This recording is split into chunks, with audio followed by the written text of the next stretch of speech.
The Baal Shem Tov tells us, Eis Tzara hi liYakov, umimena yivasheya. It is a time of tzara, a time of distress and pain and suffering for the children of Jacob. However, from this distress, from this problem, from this danger, umimena yivasheya, we will be saved from this problem. The problem itself will become the solution.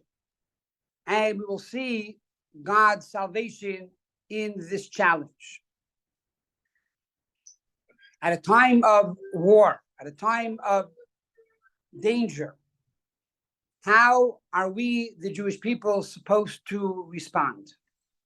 And the answer is, in Ethics of Our Fathers, it states, Ashloisha Devarim Ha'ilam Oimei. The world stands upon three things. The big world, the macrocosm, and the small world, the microcosm, stands upon three things. And they are Torah, Tefillah, and Tzedakah. Study of Torah, prayer, and charity. When we add to the study of Torah, when we add to prayer, when we add to charity, this brings stability to our personal life, our personal world, and this brings about stability to the world at large. So this morning, we came together, we began with prayer, with Tehillim, and charity, and now we are learning Torah together. And this brings additional peace and tranquility to the world. The Alter Rebbe says we have to learn and live from the Parsha of the week. So we look into the Parsha to see how it gives us direction. For the Torah means Hira'ah. Torah means lesson. It's not only a history book. It's not only what happened, but really Torah is alive. Torah is living and teaching us today how we are to live our life. And so we start with the story, the famous story of Adam and Eve. God tells Adam, who at that time is a hermaphrodite, which means one side male, one side female. But he only had one voice. He was only one personality. At that time, he tells Adam, you should know, I'm going to put you into paradise. And in paradise, you will be there la'avda, to work, or l'shamra. And this represents all humankind, because we are Adam. We are made in the image of God. That is the meaning of Adam. Adam means Adam el-Elyon. You are created in the image of God. And God puts us in a world. And this world is supposed to be a paradise. And we're supposed to keep it as a paradise and preserve it as a paradise. And we are here, li'avda u'lishamra, to work the world and to protect the world. As it says, man and woman were created to work, to toil. We're not here to sleep. We're not here to have vacations. We're here to make a difference. And primarily, the Avda, the Shamra, represents the 613 commandments of the Torah. The Avda means the positive commandments, to do, the Shamra, and to protect, not to violate the negative commandments. There are 248 positive, 365 negative. That is why we are here. And similarly, for the nations of the world, the Avda, the Shamra, is to follow the 7 Noachide laws, not to violate them, and to do acts of goodness and kindness. So God now creates Adam, and he places him in this perfect world, in Gan Eden, in paradise. And then he gives him one mitzvah right now. We'll start with one mitzvah. What's the one mitzvah? You can eat from all the trees.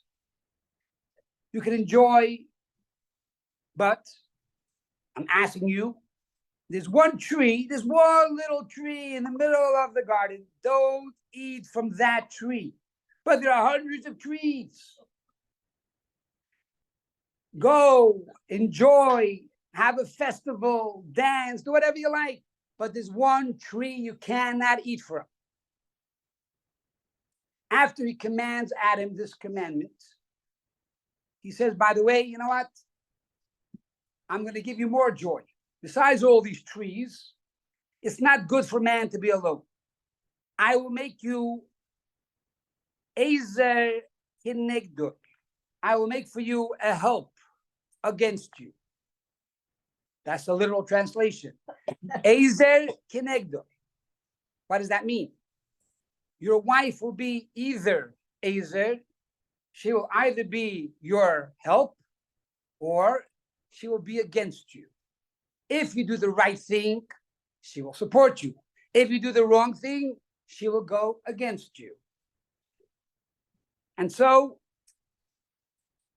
God creates Chava. Chava is half of Adam. But God actually creates Chava himself. As it says, Vayiven Hashem Elikim es Hasela. God himself created and built this woman. Vayiven means that he gave her Bina Yisera, he gave her a greater level of understanding than the man. And as we see in creation, whatever comes after is greater. First animals, then man. First man, then woman. So it continues to go higher and higher. And so God gives Adam Chava. He gives Adam an Isha, his wife, which is from him. And now she becomes Chava, which means the mother of life, the one who sustains life. They are now in paradise. They have everything they want. They're on a honeymoon. And all of a sudden, the Nachash appears. Now, the Torah tells us two things. First of all, Adam and Eve were naked. But they were not embarrassed. And then it goes on to say, Vanachash, right after that, the verse says, and the snake, and the snake was more arum. Arum has a double connotation. Arum means cunning. He was more cunning, but arum literally means naked. He was more naked than all the animals of the field. And he goes to the woman and says, by the way, what's going on with these trees? Are we allowed to eat from them or not? She says, sure, we can eat from these trees. But there's one tree we're not allowed to eat from, and even we can't even touch it. It's really, you can't even touch it? What's going to happen if you touch it? If I touch that tree, I'm going to die. Really? You're going to die? What does the Nachash do? He pushes Chava onto the tree. And she touches the tree. And wow, believe it or not, she did not die. Says, you see, you didn't die. So you could eat from it also. And you know something? God doesn't want you to eat from that tree. Because the moment you eat from that tree, you're going to become God. He doesn't want competition. One God is enough for the world.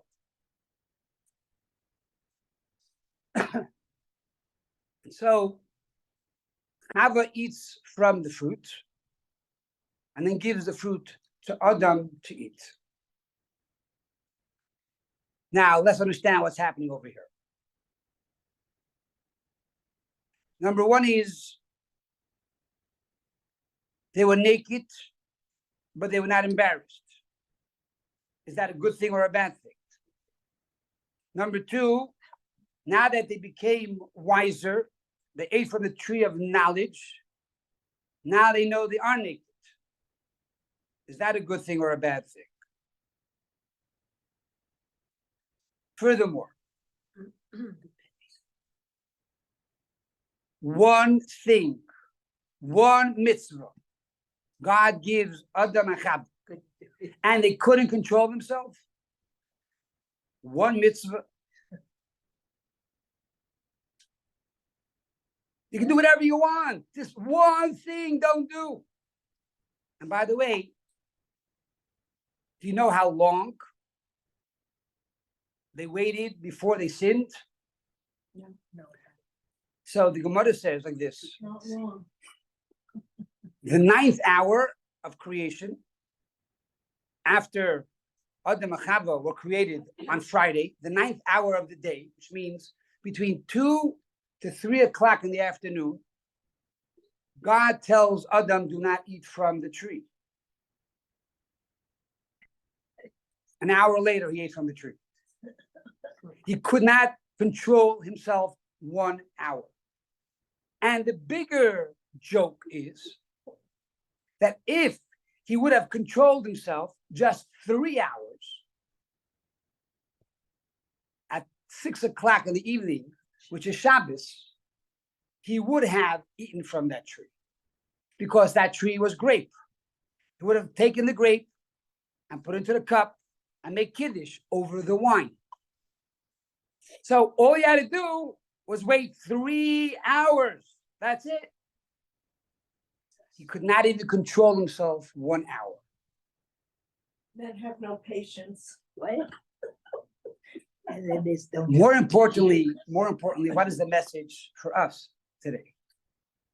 Every day of our life, when we relive the story, Adam and Chava, Adam and Eve, man and woman, all of us created in the image of God. First and foremost, the Rambam, Maimonides, in Moreh Nevuchim, in the Guide for the Perplexed, makes it very simple. In the Guide for the Perplexed, he makes it very simple. He says this is not a difficult question. He says that before the sin of Adam and Eve, everything in the world was holy. Everything in the world was godly. And therefore, there was no such thing as nakedness being a sin, because everything that was done was solely for the sake of heaven, for godliness. Just like you ate and you drank, you also had intimacy. That was a holy thing. Just like tefillin and tzitzis and Shabbos candles. When you put on tefillin, you're not embarrassed. When you wear tzitzis, you shouldn't be embarrassed. When you wear a yarmulke, you're not embarrassed. When you light the Shabbos candle, you're not embarrassed. You're doing holy things. Therefore, intimacy was a holy thing. There was no reason to be embarrassed. The moment they ate from the tree of knowledge, they sinned. Sin means narcissism. Sin means a division between me and God. It means a severing. Once there is that severing, now there's the I, there's the ego, there's my personal desires and needs and wants and lusts. Then you have things that are kosher and not kosher, things that are holy and unholy. And that is why after the sin of Adam and Eve, now they became embarrassed, because no longer were they doing the mitzvot or the deeds or their actions were no longer totally for the sake of God. And they were embarrassed that they were doing things for themselves, not for God. God put them into paradise to work for God and to protect it. And now they're doing things for themselves. And therefore they became embarrassed. Now the problem was that God commanded Adam alone, not Chava. If God would have commanded Chava, who was the Eza Kenegdoi, the support against him, she never would have allowed him to eat from that tree. The problem was God did not command Chava. God only commanded Adam. Once you tell something to the man, the woman never gets the message right, because the man has a problem communicating. So Adam somehow did not communicate the message correctly, and Chava did not hear it from God. Now, because of this, there was a replay. There was a do-over many years later. There was like a reincarnation. And that was Matan Torah, the giving of the Torah. The Matan Torah was a different place, a different scenario, but in reality, it's a replay of the story of paradise. And that is, God says, I'm going to give the Jewish people the Torah. However, this time, we're going to fix what we made a mistake last time. This time, when we give the Torah, we're going to first tell the women, then the men. And therefore, God commands Moses, Koi Soimar, the Beis Yaakov, V'saged Livnei Yisrael. Before we give them the Torah, prepare them. First go to the women, and then go to the men. Because this time we're going to get it right, hopefully.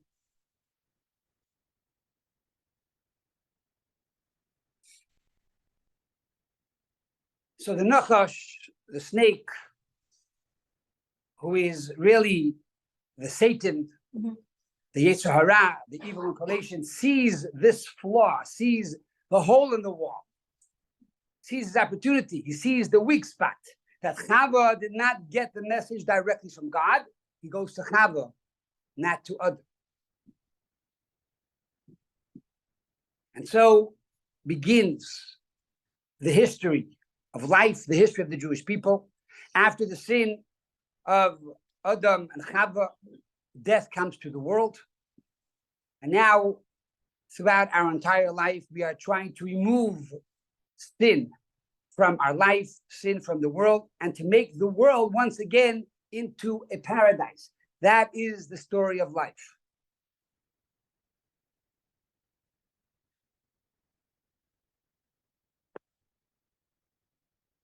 There's a statement that we make in the blessing of marriage. As you know, under the chuppah, there are 7 blessings called the Sheva Brachos. And these 7 blessings are also recited for 7 days. One of the blessings that we say is we bless the chassan and kala. You should be like the chassan and kala, like Adam and Eve, the first groom and bride that were in paradise. And I remember my grandfather asking the question, my grandfather, Rabbi Jacob J, blessed memory, asked the question, what does it mean? They should be like Adam and Eve in paradise. Adam and Eve was not in paradise for too long.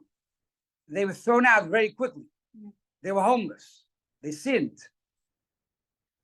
And my grandfather gave the answer at that time that Chava was the only woman in the world. And therefore, the chassan and kala for the rest of their life should love each other like the wife and the husband are the only ones in the entire world. But there's another interpretation. And the question is, what do you mean you should be like Adam and Eve in paradise of old? Kikede, as in old. Obviously, they were in paradise a long time ago. Why add the extra word kikede? And the answer is, kikede means before the sin. You should be like Adam and Eve in paradise before the sin. At that time, Adam and Eve were together as one. They were ezer. They supported one the other. After the sin, that Adam now violated the Torah. He violated the command. Now, the wife goes against him. And that's why the Talmud says something like this. Isha kushera, oisa the same Bible. A kosher woman fulfills the request of her husband. This is the simple interpretation. The Rebbe takes it a step further. And he said like this. Isha kushera, a kosher woman, oisa creates the will of her husband. That is the power of the woman. That is the power of Chava. That is the power of every single young lady, every girl that God created in the world has that power to create the will of her husband. And spiritually, this is true with Am Yisrael. We are the Jewish people. On one hand, we have the obligation to fulfill the will of God, our husband. On the other hand, we have the power to create God's will. And we do this through prayer. We do this through Torah study. We do this through charity. We can create and transform God's will. That's how powerful we are.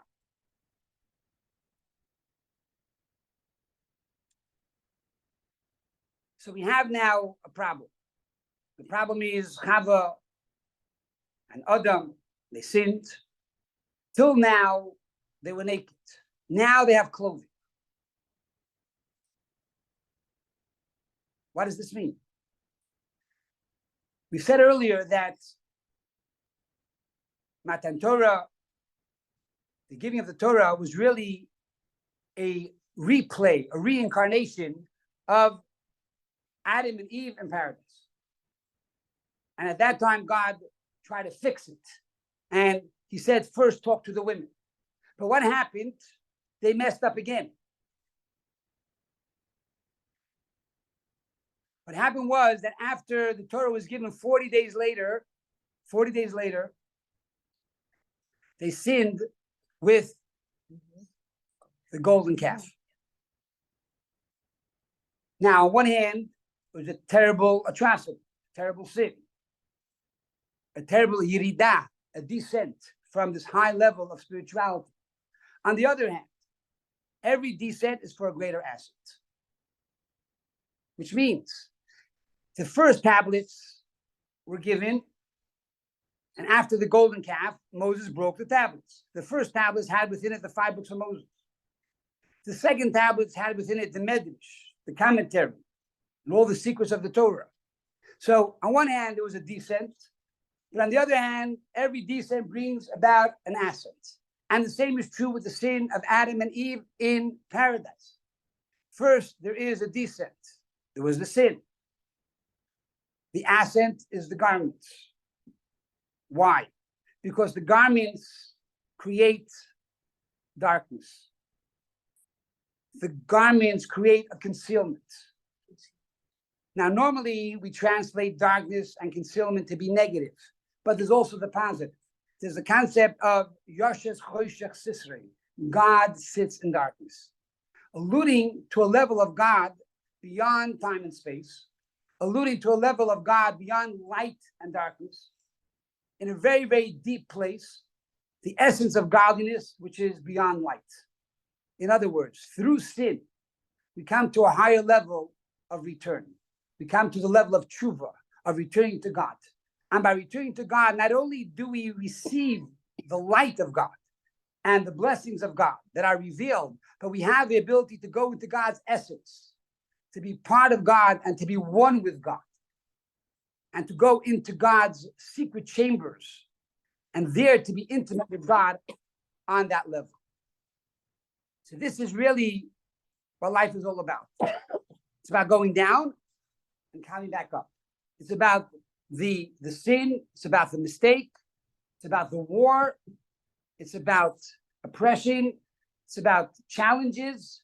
But yet, from these challenges, from this war, from this hardship, we are going to ascend to a place that we never ascended before. We are going to go to new heights and new revelations and new blessings and new relationships with mankind and with Almighty God. And finally, God creates Adam in this parasha. Adam represents all humankind. All humankind were created in the image of God. And therefore, we have to preserve that image. How do we preserve that image? So God gave us, the Jewish people, 613 commandments. But the nations of the world, he gave 7 Noahide laws. When the nations of the world follow these 7 Noahide laws, they are preserving the world. But we, the Jewish people, are the ones that were given this responsibility. We were given the responsibility to teach the nations of the world these 7 Noahide laws. I just want to end with the following letter. A letter that the Rebbe wrote in 1986, Erev Shabbos Bereshit, right before Shabbos Bereshit, 1986. It was written to the rabbi, the chaplain, Brigadier General Israel Drazen of the American Army. And there the Rebbe is responding to the chaplain who told the Rebbe that he taught classes in the army, not only to Jews, but to non-Jews. And he taught them the laws of the 7 Noachide laws. And the Rebbe thanks him and tells him the following, which I believe is shocking to my ears. And he says to him as follows, you understand, and I'm paraphrasing, you understand that if the entire world would be following the 7 Noachide laws, in other words, you understand that if we, the Jewish people, did our job, which is to disseminate these laws to the nations of the world, there never would have been a Holocaust. If we would be disseminating these 7 Noachide laws, there would be no war today in Gaza. In other words, today we have to be strong, and we have to be leaders, and we have to be a light unto the nations of the world, and use our influence to teach kindness, to teach Noachide laws, to teach Torah to our friends, to our neighbors, to anyone that we can, because this is the call of the hour. It's about transformation. It's not about staying in war. It's not about staying in the desert. It's not staying in a place of sin. It's being transformed. This is an opportunity for us and the world to be transformed. And we have to see it as an opportunity and use out your time wisely to inspire yourself and inspire others. And we hope and pray that this will be the last war that we will see in history, and God will bring peace to the world and peace to humanity.